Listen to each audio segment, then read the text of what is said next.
Yo, what up YouTube? It's your boy Bacon Vape. I am here to show you guys a little cure method that I'm experimenting with for my rosin, because depending on what temperature you press at, you may end up with a very terpy, oily goop like this here.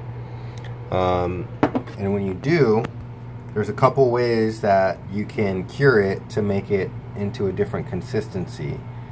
And the reason for maybe wanting to make it a different consistency might just be ease of use. You can see it's starting to sugar up, kind of butter up a little bit.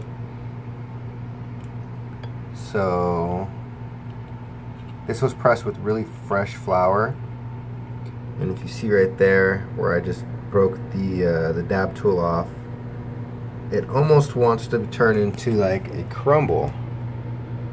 You see that on the edge there. So to remove the extra moisture, you can buy some silica desiccate packs, like the little beads that come in shoes or other materials. And I just got some neodymium magnets, and I'm going to keep that restricted on there. And then I just put that down on some PTFE, just like that. And I'm going to go ahead and close this up. And I'm going to let this cure now. Sorry, you're just like super zoomed in still. I'm going to let this cure up for 24, 48, and then 72 hours, and check it after each one of those increments. Play with it a little bit, see what the consistency is like. Okay, so that's that. And that's my personal stash. And then I also have worked on my mount a little bit. I cut down the sides here because I got rid of the old mount.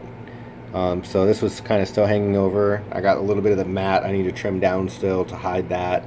I put another set screw on this side to make sure that this stays perfectly mounted, even and flush. And yeah, that's it. Here's some tools I've been working with over the past couple days. And these are the neodymium magnets I picked up, which also work well for, sorry, making some noise here. Whenever I go to press, I'll put my parchment paper, the top one, and then just boom, clip it there. And then that way you could see all the rosin coming out. And I think that is about it. So I'll be starting here shortly with my test on pressing frozen pucks versus room temp pucks. The theory is that the oil inside of the puck, it becomes viscous at a lower temperature.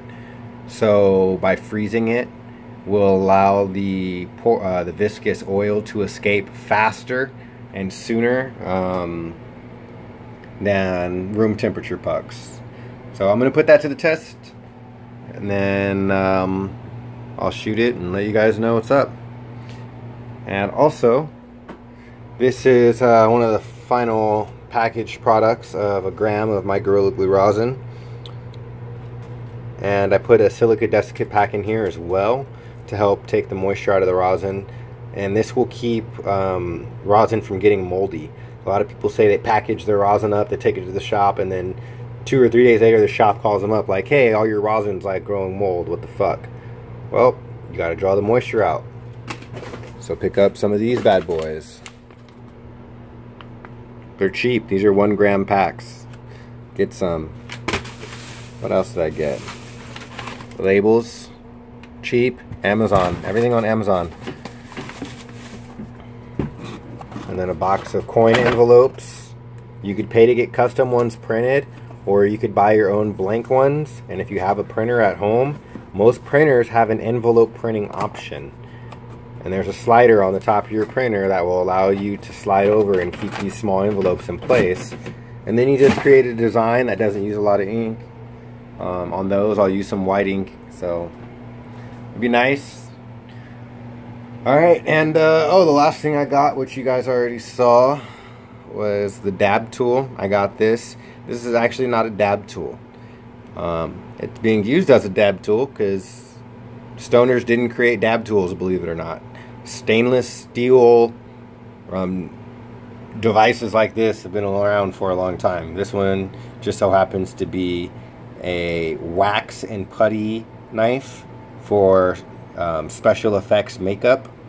It was like 10 or 11 bucks. And this scoop works perfect because you can see it's concaved. So as I scrape along the material, that concave catches it all and keeps it really nice and together for me. And I've got this end too, which I can work with. I haven't tried this side yet. But yeah, 10 bucks on Amazon for this. So I think Rosin Tech Products has an extra large dab tool that's similar to this. And I think they're charging like fucking ridiculous. I think there's a $20 one and then like a fucking $50 one. For what? Alright, that's it. And I did some work on these plates so that I could fit the large mount to these plates now. So you will see these plates back in action. And I actually did a small test fit earlier. I want to show you. This is the size of my 1 ounce pucks right here. And I've been pressing one of these on these plates like this here in the middle. Right? And then all the oil comes out. And it's got a good distance all the way around, right? So I don't really worry about it. But I'm thinking I might try a directional flow on this one with two. So I'll have them side by side. I'll have one here, one here. This one will be directional flow going out that way. This one will be directional flow going out that way. Then I could press 2 ounces at a time.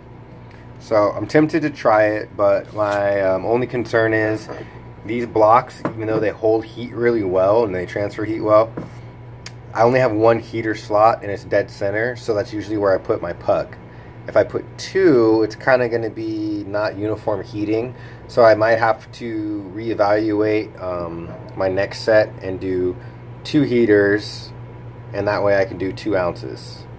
But we'll see. We'll give it a shot, see how the yield comes out. I've got enough to play with, so peace out.